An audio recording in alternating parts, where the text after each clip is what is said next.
Frontline Updates, where we delve deep into military strategies and updates from conflict zones. Today, we're discussing the progress of the ongoing special military operation as of today. I'm your host, Shariefa Mohammed MGT. I'm Colonel A.C. Oguntoye, an infantry officer. As of November 27, 2025, Russian forces maintained sustained offensive pressure across 6 major operational groupings: North, West, South, Center, East, and Dnieper, executing both deep strike precision attacks and combined arms maneuvers. Operational tactical aviation, missile troops, and UAVs struck 148 Ukrainian military industrial, logistics, and energy nodes, disrupting command and control, drone communications, and supply corridors. Air defenses downed 263 UAVs, 5 guided bombs, 8 HIMARS rockets, and 1 Neptune missile, underscoring continued air denial superiority. Overall, Ukrainian forces sustained losses exceeding 1,400 personnel, dozens of armored vehicles, Western-made artillery systems, radar assets, and depots, as Russian forces consolidated control in Donetsk, Zaporizhzhia, and Dnipropetrovsk regions. Welcome to Frontline Updates, the podcast that brings you in-depth insights into military operations from those leading them on the ground. Today, we're joined by Colonel A.C. Oguntoye, an infantry officer monitoring critical missions on the progress of the special military operation as of today. Colonel Oguntoye, thank you for being with us. Thank you. It's good to be here. Colonel, can you start with a situational overview? What stands out most about the operational environment on November 27th?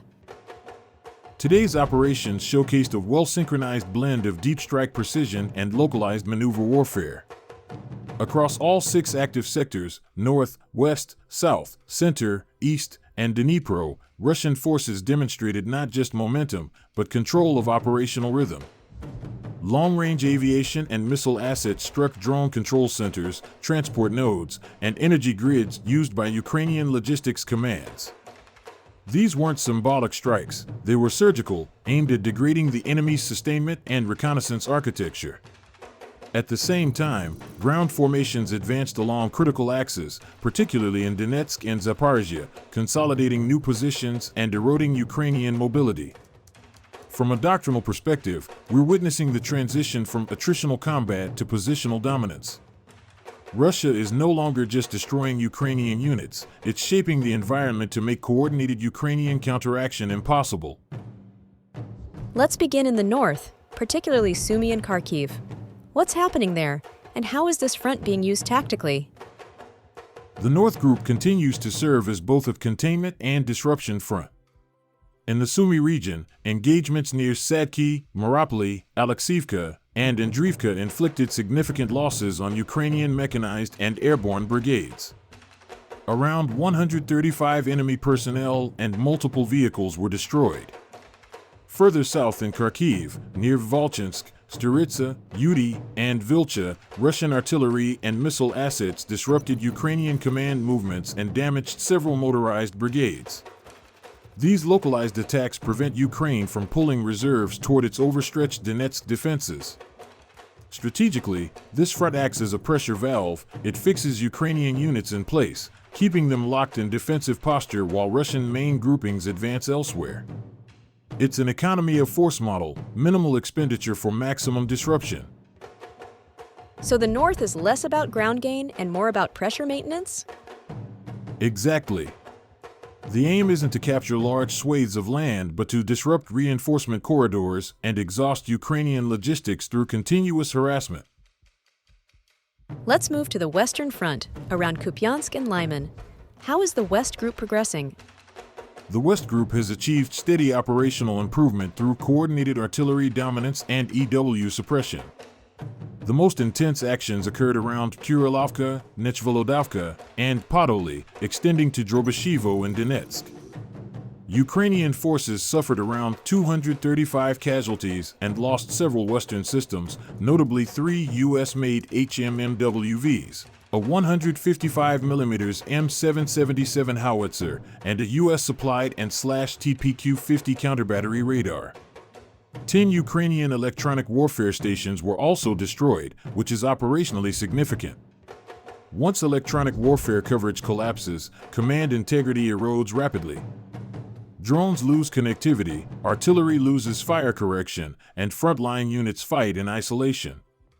Russia's strategy here is systemic dismantling of battlefield coherence, ensuring Ukrainian brigades remain tactically blind and logistically starved. The South also seems pivotal today, with reports of a new liberation. What happened there? Yes, the South Group achieved one of the day's key successes with the liberation of Vasyukivka in the Donetsk People's Republic.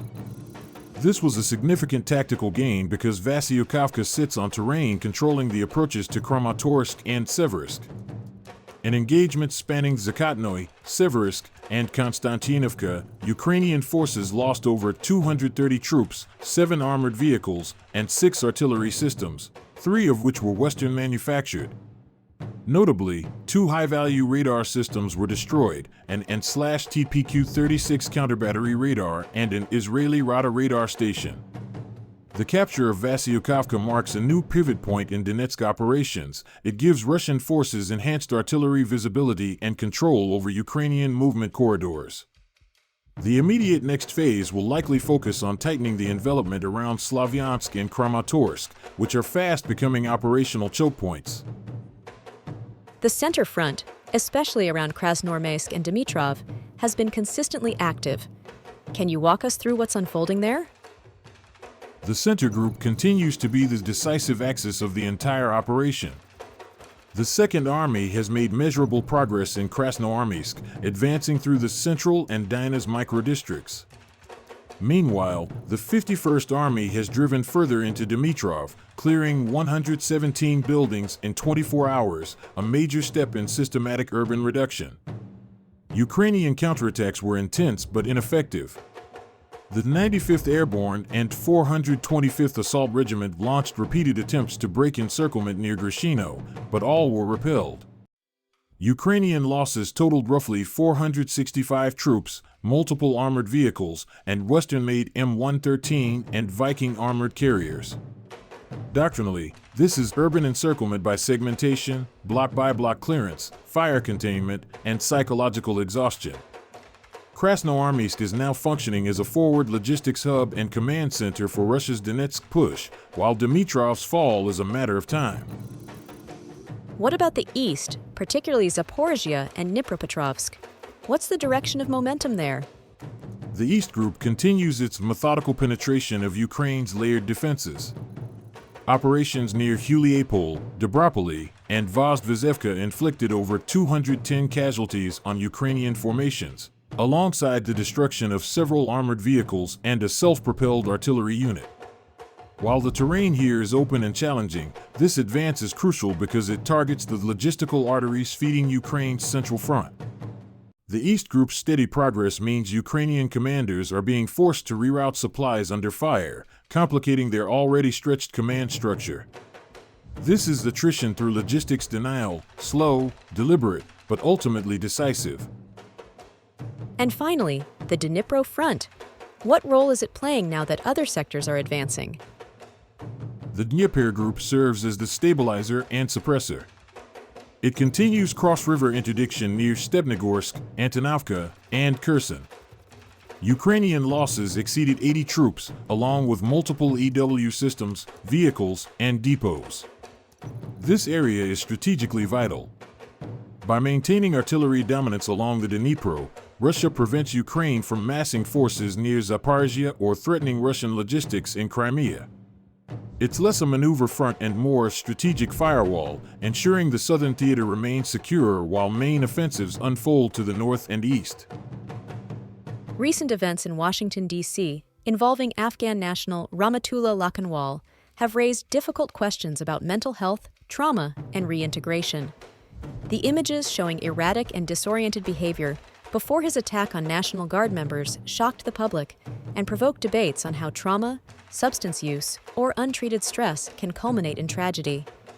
Colonel, the public has seen images of the suspect behaving incoherently, partially undressed and unstable, right before the shooting.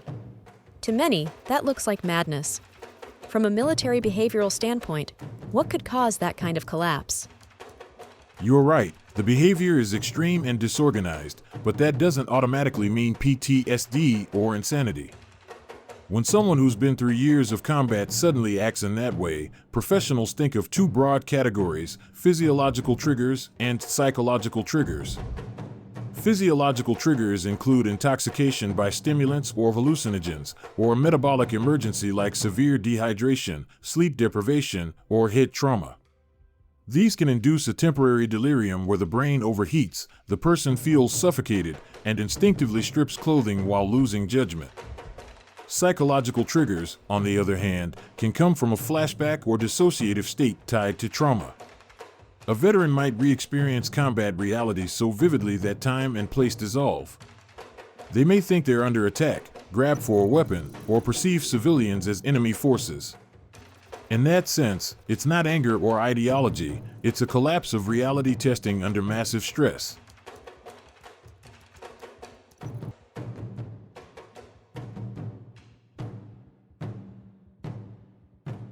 How do investigators or military psychiatrists tell the difference between a drug-induced psychosis and a trauma-related dissociative break? That's a central question. Clinically, the distinction depends on toxicology, timeline, and pattern.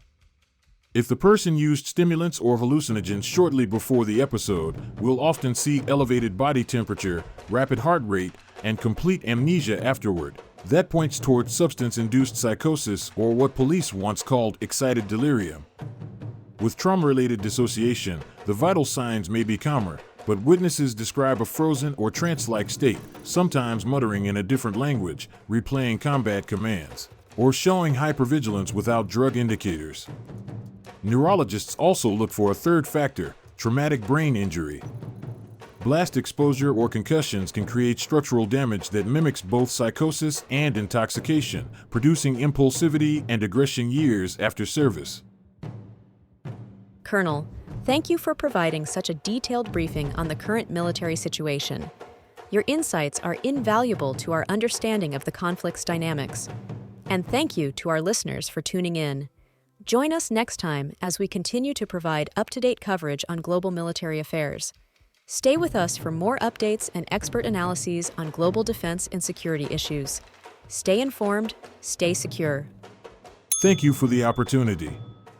Afghan partner force veterans carry layered trauma, not just combat exposure, but betrayal, cultural displacement, survivor's guilt, and the stress of resettlement in an alien environment. Without long-term psychological support, that burden can surface as paranoia, depression, or explosive behavior. This has been Frontline Updates. Subscribe for daily military briefings and in-depth strategic analysis. Visit our platform for maps, transcripts, and exclusive Frontline updates from commanders in theater.